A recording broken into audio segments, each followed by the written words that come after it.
मैंने सुना है, अब तक तो मैंने किताबों में पढ़ा था कि ये सब इलाका जितना है ये आदिवासी इलाका है और आदिवासियों में अंकल सैम के नाजायज औलादें यहां आकर के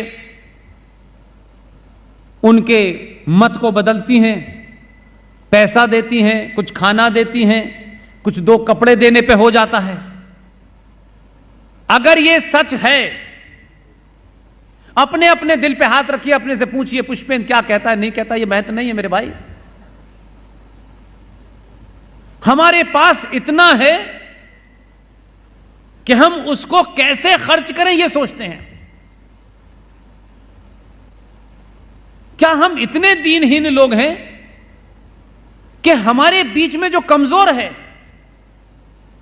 जो इस दौड़ में पीछे रह गया है, क्या हम उसका हाथ नहीं पकड़ सकते? क्या हम यह नहीं कर सकते कि एक परिवार तय कर ले कि जो खाना मेरे यहां बनेगा वही एक खाना एक आदिवासी परिवार में जाएगा? ये नहीं सोच सकते। हम इतने कायर और लालची हैं, वो जो मंदिर में बैठा है वो और जो वहां पहुंच रहा है। भारत सरकार के कानून के हिसाब से मैंने इसलिए कहा कि जो समाज लालची और कायर होता है उसको ऐसे ही लोग मिलते हैं, और इसी समाज में जो दूसरे समाज हैं वो अपने पुरुषार्थ के कारण, आपको सही और गलत न लगता हो वो आपका मामला है, लेकिन वो ये सही समझते हैं, उन्होंने अपने पुरुषार्थ के कारण, अपनी ताकत के कारण सरकारों की औकात बता दी कि तुमने अगर हमारे मामले में दखल दिया तो हम इतना नंगा नाच नाचेंगे कि सरकार घुटनों पे आ जाएगी।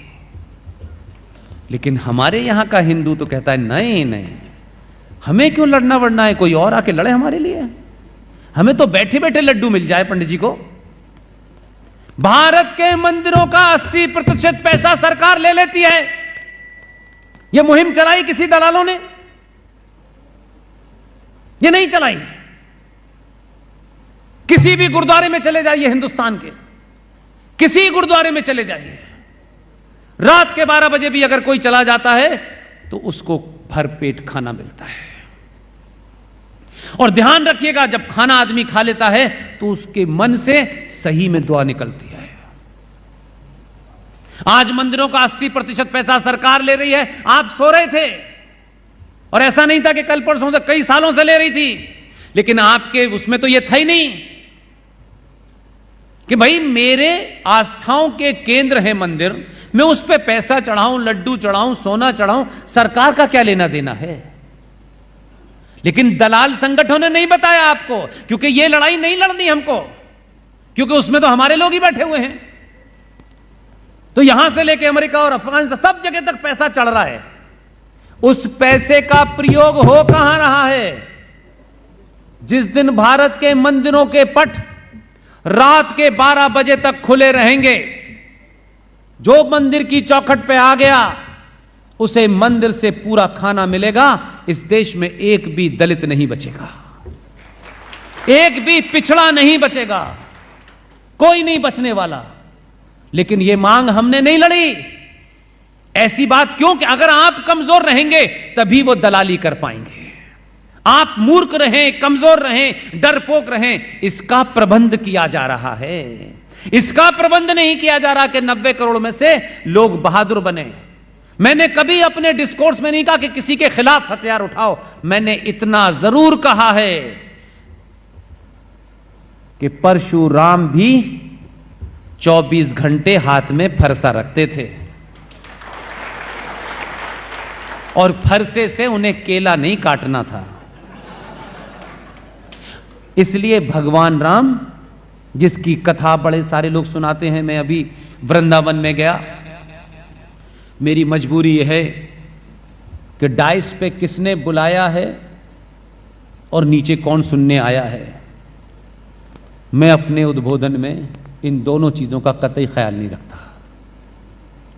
जिन्होंने बुलाया है उन्होंने बहादुरी का काम किया है, और जो सुनने आए हैं इसलिए कि जिन्होंने बुलाया है उनका किससे संबंध है, इसलिए मैं आपसे अच्छी अच्छी बातें करूं।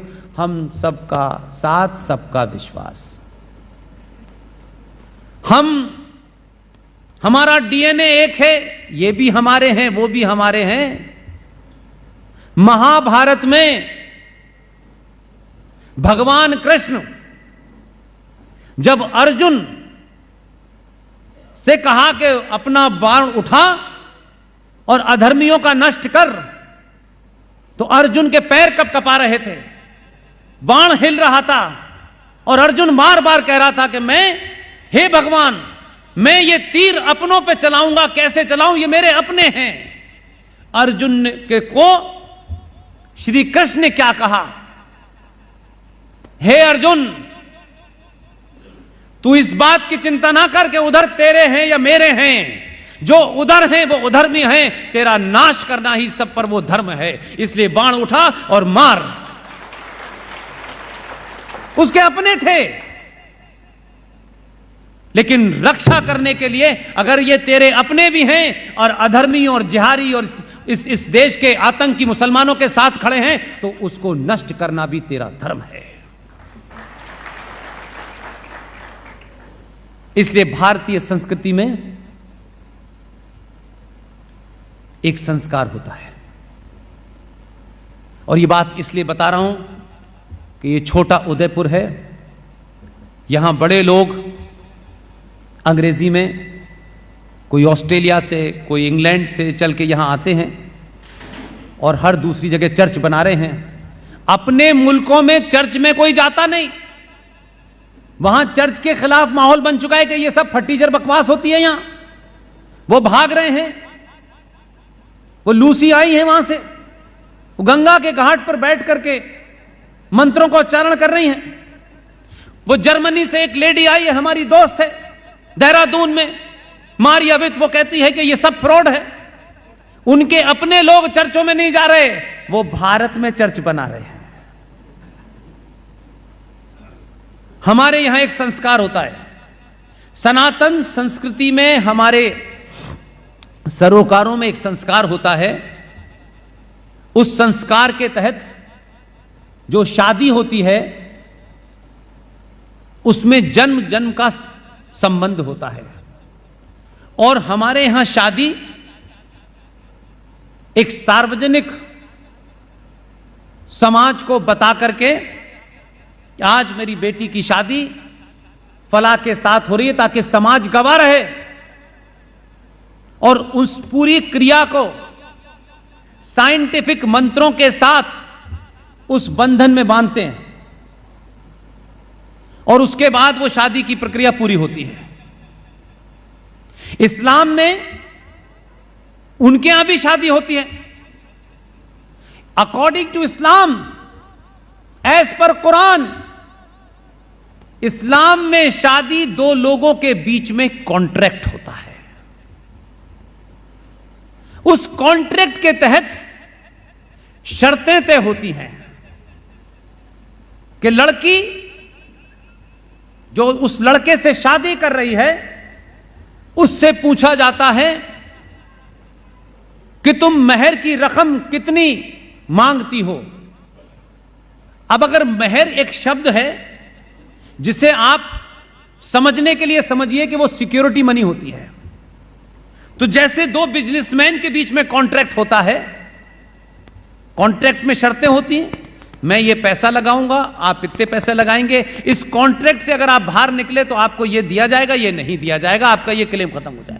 ऐसे ही इस्लाम में शादी is a contract between two people, और उसमें शर्तें होती है कि लड़की जो महर की रकम, यानी महर जो सिक्योरिटी मनी है, वो जो तय करेगी, और अगर लड़की उस शादी से 10 साल बाद, 5 साल बाद बाहर निकलेगी तो लड़का वो महर की रकम नहीं देगा, और अगर लड़का निकलेगा तो पैसा उसे लड़की को देना होगा। उनके यहां यह संस्कार है। स्वामी जी, सनातनी हिंदू समाज को यह छोटी छोटी बात पता होती तो भारत की अदालतों में आप किसी कोने से उठा के किसी कोने तक देख लीजिए, 99% शादियों के झगड़े कोर्ट में चल रहे हैं। लेकिन एक और वर्ग है जो आपके छोटा उदयपुर में आए हुए हैं सफेद कपड़ों में। उनके यहां यूरोप में, आज के यूरोप की नहीं बात कर रहा, हमसे देख देख के तमीज सीख गए ये कुछ, ये नंगे रहते थे, इनको हमसे तमीज आई है। आपकी गलती है कि आप समझते हैं कि वो टाई पहनना जानते हैं इसलिए वो जेंटलमैन है। ये जेंटलमैन नहीं है, ये जेंटलमैन के नाम पे फ्रॉड हैं। हमारी परंपरा में, ऋषि परंपरा में कुछ और ही होता था। क्रिश्चियनिटी के अंदर शादी क्या है पता है आपको?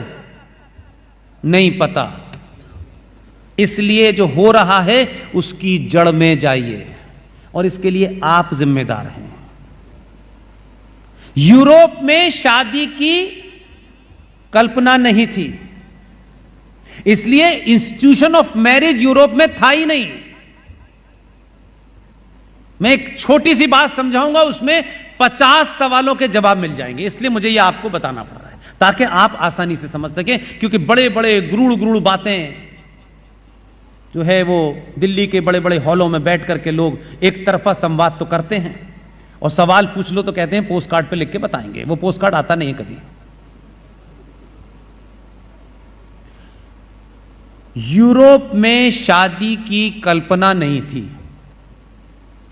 वो ये मानते थे, जिस थ्योरी को वो मानते हैं उस थ्योरी के तहत उनका कहना था कि एक पुरुष और एक महिला के बीच में जो शारीरिक संबंध स्थापित होता है वो किसी परम सुख प्राप्ति के लिए है। आप समझ रहे हैं? यूरोप में शादी का इंस्टीट्यूशन नहीं था। वहां एक युवा लड़की और एक युवा मेल, वो जब मिलते थे तो वो ये कहते थे कि हम ये शादी नहीं है, क्योंकि शादी वर्ड सुना ही नहीं था उन्होंने। हम किसी सुख प्राप्ति के लिए मिल रहे हैं। इस सुख प्राप्ति के कारण अगर कोई नाजायज बच्चा पैदा हो गया, उसके कारण कोई संतान उत्पन्न हो गई, मेरे शब्दों को ध्यान दीजिएगा, मैं आपको वो फैक्ट बता रहा हूं जिससे आप सड़क पे खड़े होकर के जब बोलें तो कोई दुनिया का माई का लाल आपको कॉमा फुल स्टॉप गलत ना साबित कर सके। मेरा इतना ही मामला है कि जितनी बातें बताऊं, आप जब बोलें और कोई ये कहे कि पुष्पेंद्र साहब ने ये बात गलत बताई है, रात के 4 बजे भी मुझे ईमेल करेंगे, मैं जग के जवाब दूंगा। मैं नहीं चाहता कि जो लोग मुझे सुनने आए हैं वो भारत माता की जय का नारा लगाएं। मैं चाहता हूं कि आप 85 साल तक उस तथ्य पे बोलें, दुनिया वाले कहें कि इसकी शक्ल हमें पसंद नहीं है लेकिन बात इसकी 100% सच है। मैं ऐसा आपको बनाने आया हूं और मेरा कोई एजेंडा नहीं। आप मुझे जाने न पहचाने, मुझे कोई लेना देना नहीं है। मुझे कल से ना भी मिले मुझे कोई दुख नहीं है, लेकिन मैं जाने के बाद ये नहीं सुनना चाहता कि पुष्पेंद्र जी कुछ झूठ बोल के चले गए, किसी पार्टी का प्रचार करके चले गए, किसी संगठन का प्रचार करके चले गए। संगठन वंगठन की औकात चवन्नी भर की नहीं होती। ये राष्ट्र अटल है, यही अनंत है, यही रहेगा। इसलिए यूरोप में क्या शुरू हुआ, तब आप मेरी बात को ज्यादा बेहतर समझ पाएंगे। यूरोप में जब यह शुरू हुआ तो वहां ऐसे बहुत सारे लोगों का सुख प्राप्ति के कारण कुछ संतानें उत्पन्न हो गई। तो उन्होंने कहा इन संतानों का क्या करें। तो जैसे ये हॉल है आपका, इसी हॉल में, हॉल के बाहर छोटे छोटे पालने रख दिए गए और वो राज्य सरकार यानी स्टेट की सरकार ने उसकी तरफ से वो पालने रख दिए गए और ऐसे बड़े बड़े हॉल बनवा दिए गए और उन हॉलों के अंदर बाहर वो पालने रख दिए गए और रात में वो लोग जो उस परम सुख प्राप्ति के दरमियान उस संतान की उत्पत्ति के कारण वो परेशान है कि क्या करें। तो राज ने कहा कि इस हॉल के बाहर पालने रखे हैं, चुपचाप से रात में जाके उस बच्चे को वहां डालाइए और उन बच्चों को उस हॉल में 2 आदमी, एक महिला और एक पुरुष,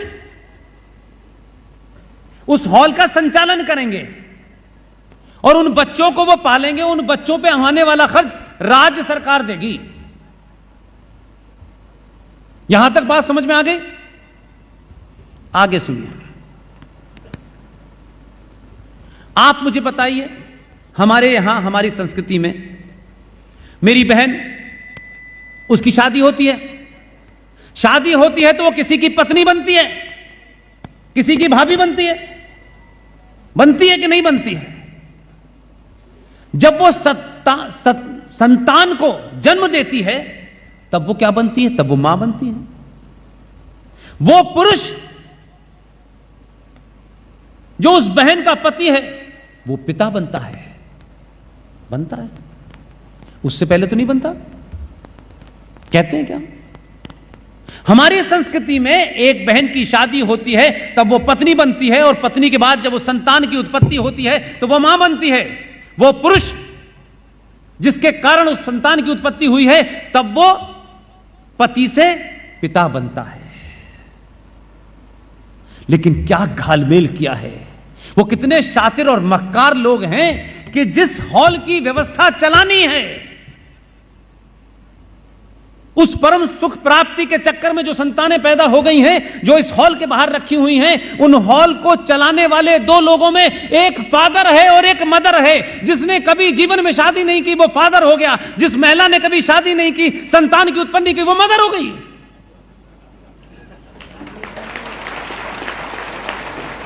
और उस हॉल की व्यवस्था फादर चला रहे हैं। ये कौन है? फादर एंगल कहां से आए थे? ये मदर हैं। ये कब बनी मदर? और उस हॉल को क्या कहते हैं पता है आपको?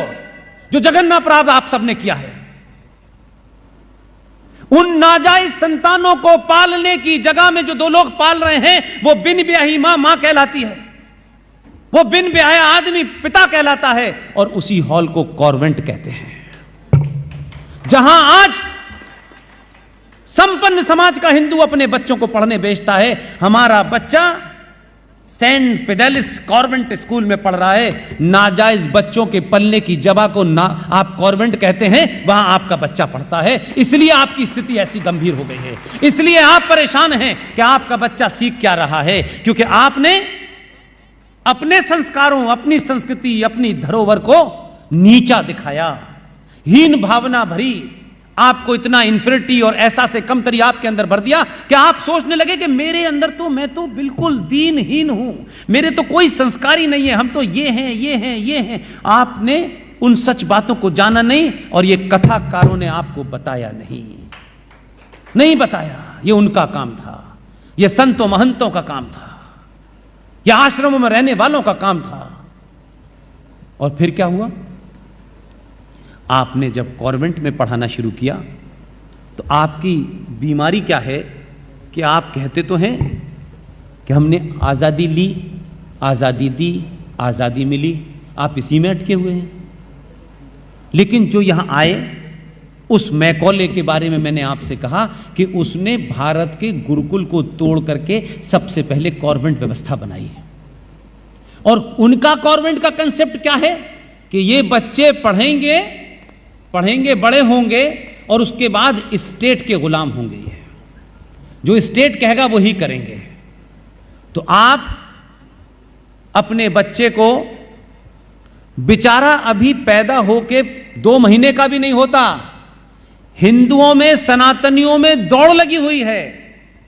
4 साल के बाद वो जो स्कूल है ना सेंट जेवियर, उसमें भाई साहब 10 साल का रिजर्वेशन है। मैंने तो अभी गर्भ धारण नहीं किया लेकिन रिजर्वेशन करा लिया है, क्योंकि भूख है। मैं अपने संस्कारों को बिना जाने बिना उसके खिलाफ हैं, अपने मूल्यों को जाने बिना ही उससे हीन भावना है। इसलिए आप जब अपने बच्चे को सुबह भेजते हैं तो पिताजी ऑफिस जा चुके होते हैं। उस बच्चे के सामने एक ऐसा संकट आप खड़ा कर देते हैं कि उसकी यह समझ में नहीं आता है कि ये जो घर में है ये पिता है, ये भी तो फादर है। वहां जा रहा है, वो कह रहा है ये भी फादर है। अब वो मां से पूछता है ये फादर है तो वो क्या है? उस भोले भाले बच्चे के मन की बात समझने की कोशिश कीजिए। ये वाला फादर तो सुबह चला जाता है, देखते ही नहीं बच्चा इसे बेचारे को। वो तो 6 बजे उठाता है, निकल लेता है, दुकान खोल ली है, और शाम को जब सो जाता है बच्चा तब फादर लौटता है। लेकिन असली फादर तो कम मिलता है, नकली फादर उसे 8 घंटे तक मिलता है। अब वो नकली फादर बेचारा सोचता रहता है उसको किस असमंजस में आपने डाल दिया है उस बेचारे को। इसलिए वो कहता है नो मम्मी, फादर ने कहा है।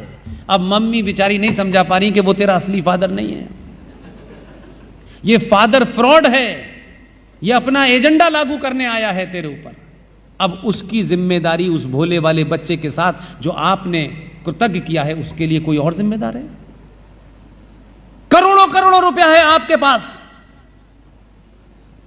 कर्नाटक से लेकर महाराष्ट्र में हजारों इंजीनियरिंग कॉलेज खोले जा रहे हैं, एमबीबीएस खोले जा रहे हैं, 50 लाख डोनेशन, 1 करोड़ डोनेशन किसके बच्चे दे रहे हैं? आपके।